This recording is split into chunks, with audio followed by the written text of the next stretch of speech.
Alors, cette troisième partie du cours porte sur l'équation de Young-Laplace. Et c'est un chapitre finalement qui est assez court. Et les objectifs de cette partie de cours pour vous, c'est de pouvoir à l'issue de ce cours faire le lien entre la pression de Laplace, qui est contenue dans cette équation de Laplace, et la tension de surface, de calculer une pression de Laplace et éventuellement de prédire des phénomènes en utilisant cette notion de pression de Laplace.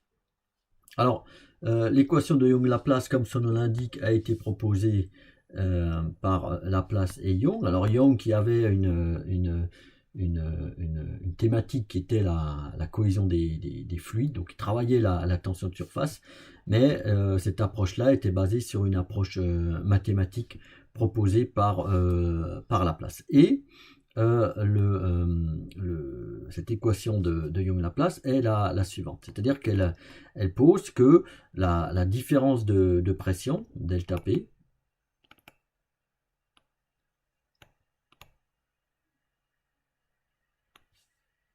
au passage d'une interface courbe, alors là c'est une interface courbe qui est définie par deux rayons de courbure, enfin 1 sur R2, R1 et 1 sur R2 sont les deux rayons de courbure, fois la tension de surface. Alors pour le cas d'une sphère, on a bien sûr là le cas particulier où on n'a qu'un seul rayon de courbure, c'est-à-dire 1 sur R, et il se trouve que lorsque l'on passe cette interface courbe à l'intérieur vers l'extérieur de cette sphère liquide, alors ça peut être un liquide dans un autre liquide, ça peut être un gaz dans un liquide, une bulle dans un gaz, on va le voir. Mettons une sphère de gaz, parce que c'est peut-être plus simple à se représenter. C'est vrai que la notion de pression pour un liquide, elle est peut-être un peu plus, un peu moins immédiate, on va dire. Alors mettons qu'on est dans le cas d'une bulle d'air dans un environnement liquide. Donc cette équation de Laplace, elle dit que lorsqu'on traverse cette interface courbe, on ressent une variation de la pression qui est proportionnelle à la tension de surface, ou dans ce cas-là, on parle de tension interfaciale, puisqu'on est à l'interface entre deux phases, fois 1 sur R qui est le rayon de courbure. Okay, et cette forme-là, que j'ai donnée sur cette diapositive, est en réalité une généralisation de cette variation de pression lors du passage d'une interface courbe, mais la généralisation d'une interface courbe par rapport à la sphère, c'est-à-dire ici une interface courbe, par exemple en ce point-là, la courbure est définie par, alors ça c'est à l'extérieur, comme ça c'est une sorte de, on va dire une sorte de poire, je dessine un peu mal, mais en ce point-là, on a cette courbure-là, 1 sur R1, et une autre courbure, alors ça c'est le cercle qui est inscrit à l'extérieur et qui touche ce point-là, sphère de rayon R2. Et en ce point-là, on peut définir une courbure qui est la somme de ces deux courbures, 1 sur R1 plus 1 sur R2. Okay, donc ça c'est juste une généralisation. Avec là le cas particulier, alors je me trompe parce qu'il y a un 2, attention, il y a un 2, puisqu'on a les deux mêmes rayons de courbure finalement ici en ce point-là. Donc 2, finalement, delta P dans le cas d'une sphère égale à 2 gamma sur R. Voilà l'équation de Young-Laplace pour une sphère. Alors cette notion-là, elle est un peu abstraite, je dirais. C'est vrai que je disais tout à l'heure, variation de pression quand on passe d'un liquide à l'autre, ça peut être abstrait, mais on peut faire un petit calcul pour finalement démontrer cette équation de Young-Laplace, et c'est tout simplement un calcul en énergie.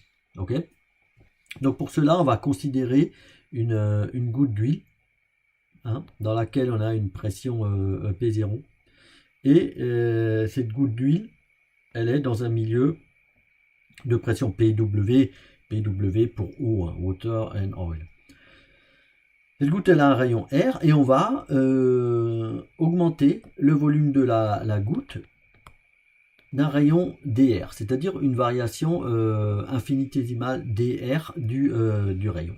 Et lorsqu'on fait cela, on va d'une part travailler contre la pression externe, c'est-à-dire la pression de l'eau, et d'autre part, donc là on va, si vous voulez, on va relâcher le système, puisque là on a une pression à l'intérieur, hein, donc si on augmente, on va, si vous voulez, travailler dans un sens positif. Mais par contre, quand on augmente le volume de cette huile, on va créer de la surface. Et là, vous vous souvenez, on revient au début du cours. Quand on a défini la tension de surface comme une pénalité énergétique d'augmentation de l'air. C'est-à-dire que on retrouve le travail ici nécessaire pour augmenter une surface de tension de surface gamma d'une R élémentaire dA. N'est-ce pas? Et ça, c'est une pénalité, c'est-à-dire qu'on va avoir un signe négatif par rapport à cette expansion-là. Bon, on a une pression qui pousse vers l'extérieur. D'accord? Alors, il vient finalement, quand on exprime delta P, alors delta P, lui bouge pas, hein, c'est ce qu'on veut, on veut retrouver dans la relation finale qui est là. Il faut exprimer cette variation de volume dV. Et dV, alors le volume c'est le volume d'une sphère, c'est 4 tiers de pierre au cube.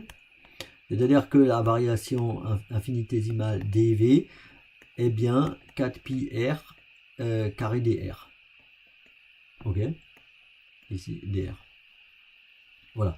Pareil pour l'air ici dans la variation d'air. On a l'air qui est 4 pi r carré, soit une variation d'air, dA, infinitésimale, qui vaut 2 de dérive, c'est 8 pi r dr. Ok?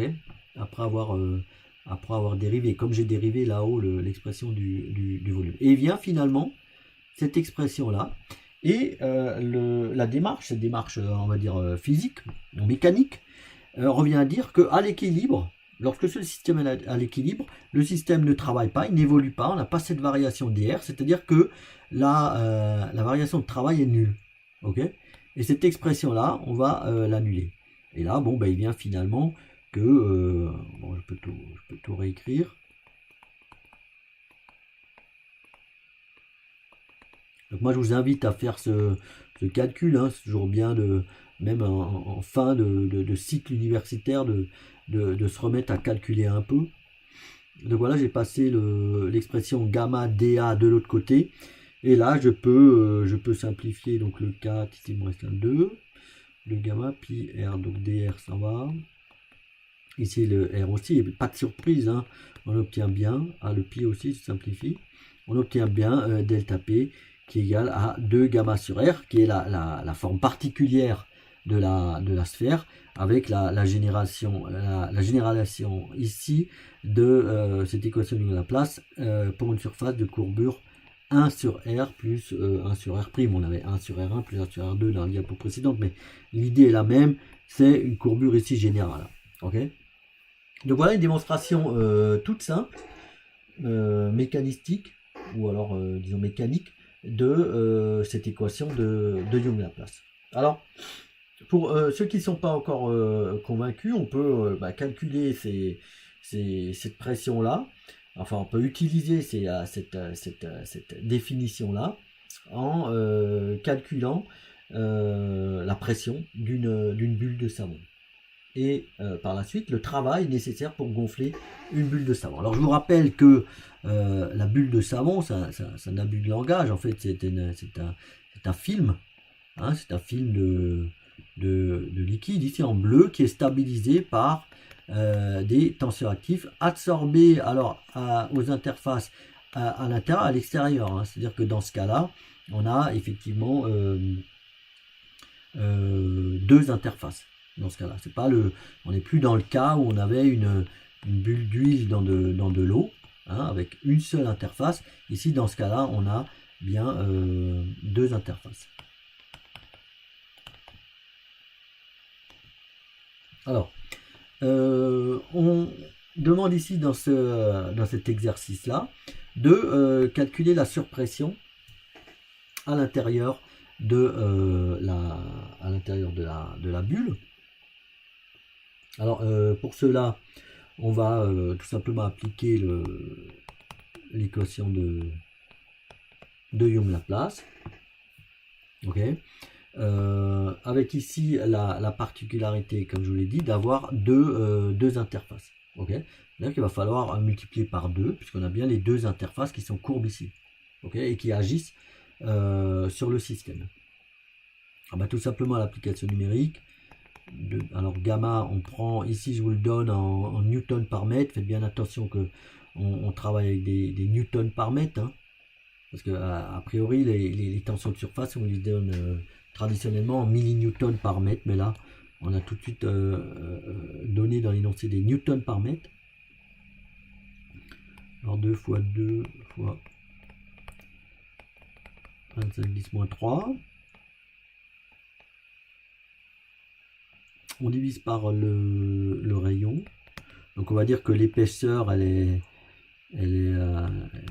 nulle, c'est-à-dire que le rayon de cette interface là est le même que cette interface là, hein. Donc on a deux fois cette valeur là qui est là, mais par contre le même rayon, hein. Donc là en centimètres on a bien des newtons et des donc là-haut c'est des newtons par mètre moins 1, ici des mètres, donc on se retrouve avec des newtons par mètre carré. C'est bien une dimension de pression, ce sont des pascals, hein, okay. Donc delta P, c'est-à-dire une différence de pression ressentie quand on traverse les interfaces de 3,3, là je reprends mes notes, hein, vous ferez le calcul, 3,3 pascal. Alors à partir de là, on vous demande le travail dépensé pour souffler la bulle. C'est peut-être pas le bon terme, hein, souffler, pour gonfler la bulle. Donc là, on est sur un travail, c'est-à-dire la tension de surface multipliée par la surface. Donc tension de surface, toujours 25 10-3 newtons par mètre. La surface, bon, on va la garder en mètres,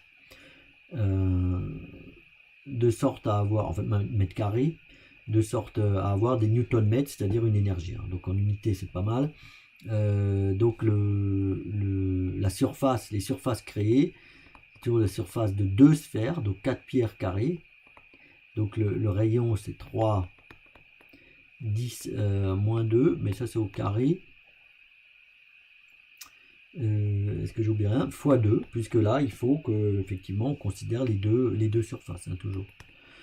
Donc il vient 25 fois 4 fois 3, 14, hein, 3 fois 9 fois 2 fois 10 moins 4. Voilà, donc on a 100 fois 10, 1000 fois 6, 6000 fois 10 moins 4, si je me trompe pas. Je me suis trompé, je pense, dans les... Ben, il me manque le 10 moins 3 ici.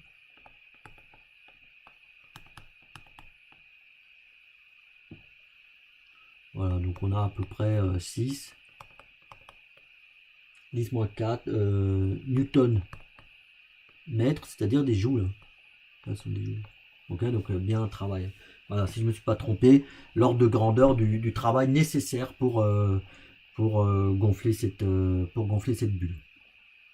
Mais je vous invite à refaire ce calcul plus proprement que moi. Ces choses-là n'étant que des notes, hein, pour m'aider dans le calcul. Alors encore une fois, pour ceux qui ne sont pas convaincus, je vais vous proposer là un film, une expérience dans laquelle l'expérimentateur a gonflé une bulle de savon avec de la fumée dedans. Voilà, fumée de cigarette, qu'importe. ici un capillaire en verre qui communique avec l'extérieur, mais qui est bouché par le doigt de l'expérimentateur, hein, vous voyez là. Et, l'expérience, elle consiste à visualiser la surpression qui est produite par les interfaces. Donc on va passer ce film. Voilà, l'expérimentateur enlève le doigt et vous voyez qu'il y a un jet de fumée qui sort du capillaire, hein, mais en même temps on a réduction évidemment du volume de la bulle. Ici, volume de la bulle qui se réduit parce qu'on a action des deux surfaces. Et les deux surfaces, vous vous souvenez cette histoire de tension, quand on cassait un film, vous vous souvenez le cadre, on cassait c'était dans la première partie du cours, quand on perçait le film de savon, on l'appelait comme ça, hein, par abus de langage, quand on perçait le film de savon ici, on avait donc les forces. Alors le film de savon il était partout sur le cadre. Quand on perçait ici à ce niveau, on avait les forces qui tiraient finalement la barre de ce côté, donc les tensions de surface qui tiraient la barre de ce côté. Et là c'est pareil, on a une réduction de la taille de la bulle. Je repasse le film, du fait de ces tensions de surface. Mais vous voyez que la surpression aussi, et vous voyez que le résultat de cette tension de surface, finalement, c'est la surpression. Donc c'est vraiment c'est cette relation-là. Hein.